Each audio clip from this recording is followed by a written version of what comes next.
Hi, I'm Katelyn Workman, and welcome to my YouTube channel where I encourage and empower other photographers. Today I have a special guest with me. Hey guys. This is my husband, and today we are talking all about... And second shooter. Yes. It's kind of important. Well, it is important today because we're talking about 3 tips to a great experience with your second shooter. So I thought it would be great to hear his insight on how we work well together. It's also coming from someone who is the boss of their spouse on a wedding day. Yeah. If you guys feel like you need help with your client experience and posing your clients, you feel like you get to a wedding day and your couples are like feeling awkward, or you just feel stressed because you don't know how to pose them, then please grab my posing guide. It's free for you today. Just go to KatelynWorkmanPhotography.com/posing freebie and let me know if you guys think that's helpful. 3 tips. First, choose the right second shooter, okay? Not everybody can choose their spouse. It just happened.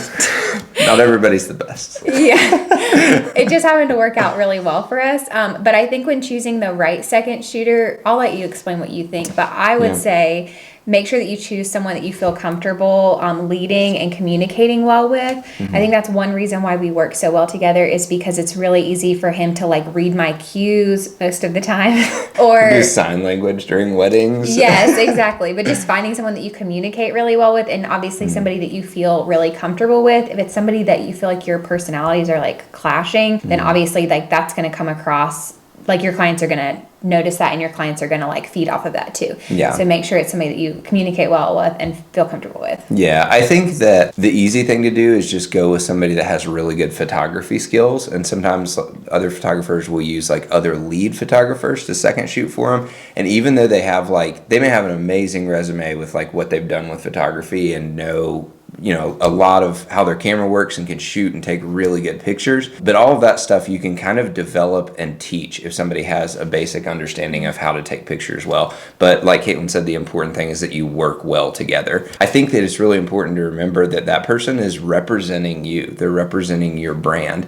So even if they're an amazing shooter, if they're not there to serve your couple or to serve the family or the bridal party, then it's not going to be a good fit, because they're representing your brand, and so they need to be able to do that really well, and that's way more important than just taking good pictures. Yes, exactly. I think finding somebody who is very like servant-hearted and someone who is really accepting of criticism, like really teachable is the word I'm looking for. Finding somebody who's really teachable is going to make a huge difference. Like I have said multiple times, I could find someone who is more talented artistically than my sweet husband, but there's nobody that could give our couples a better experience because of the way that we serve well together, and the way that he is like very teachable and just able to listen to those things. So find someone who is really teachable and really willing to serve your clients well. And that's the whole reason I got into this. It's not because I'm like super into the camera tech stuff. It's because we both love serving people and loving on people, and we love the wedding day experience. And so I learned all of the camera stuff and all the,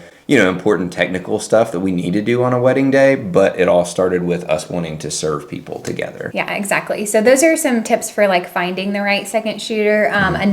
Your second tip is to plan ahead of time. You want to talk about this? Yeah, I think it's really important to plan where you're going to be and what you're going to be doing. So you need to both know the timeline. You need to like be very clear on that. We go over it several times before a wedding day, but then we continue to talk it through as we're driving to the wedding to make sure we're on the same page and we know what we're doing. Especially if you have somebody that's never second shot with you before, knowing who's going to do groomsmen pictures, knowing who's going to do bridal party pictures. And I think, knowing who's going to be where, even like during the ceremony, it's really important to know, okay, if I'm standing here, am I out of your shot? If I'm using this wide lens, then you need to be behind me so that we know we're out of each other's way. Planning ahead of time, okay, here's where you need to be during this time, here's where I'm going to be, and this is how we're going to do it, is really important to strategize beforehand. Yeah, exactly. And we work together so often that like we don't necessarily have to have those same conversations all the time, because we know like what to expect. But I have coached other photographers who have second photographers that rotate out, or sometimes your main second shooter might be sick, and so you might be having to work with someone new. And so something that I've encouraged other photographers to do is to have a checklist that you send beforehand, and that has things. I did did this in the beginning also, that has things like, I want a shot of the groom standing up. I want a shot of the groom sitting down. I want a shot of the groom fixing his cufflinks. Like, I don't even know half the groom shots we get now because he does them all the time. Having some kind of checklist for your second shooter, if it's someone new, to go over with beforehand can really help. If you have certain lenses that you want your second shooter to use, let them know ahead of time. Like, he knows if I'm using my 85, he's probably using his 35. So if I'm using a lens that's really close up, giving us that really blurry background, he's probably shooting with a wider lens so that we get a lot of variety in a short amount of time. And if you're working with someone new, they're not going to know what to expect. So give them as much communication as you can ahead of time and plan that out. Because you don't want to be having to have those conversations like in front of your clients and having to correct them in front of your clients. Right. Which leads perfectly into our third tip, which is have very clear expectations for your second shooter. Because if I forget to do pictures of the groom getting ready and the groom and groomsmen are in another location, Katelyn's not going to be able to get that because Katelyn's with the bride and her bridesmaids, getting them ready and taking pictures of them getting ready and getting their detail photos. And so I know that if I miss something there, then we're not going to get it. And so she has to be able to trust me with the expectations that she's given me, and I have to be very clear on the expectations that I have. And, you know, during the ceremony and during bridal portraits, there's times where maybe I do all the wide shots where we've done bridal parties and Katelyn never puts on like a 35 and I'm using 35 the whole time because I know when she's using the 85, we've got to have those really wide pictures as well. So it's important to know who's doing what and to have those clear expectations going into it. Yeah, for sure. Also, just a little bonus, if you guys have tried all of these things and you feel like you want to take it a step further, make sure that you follow up with your second shooters afterwards.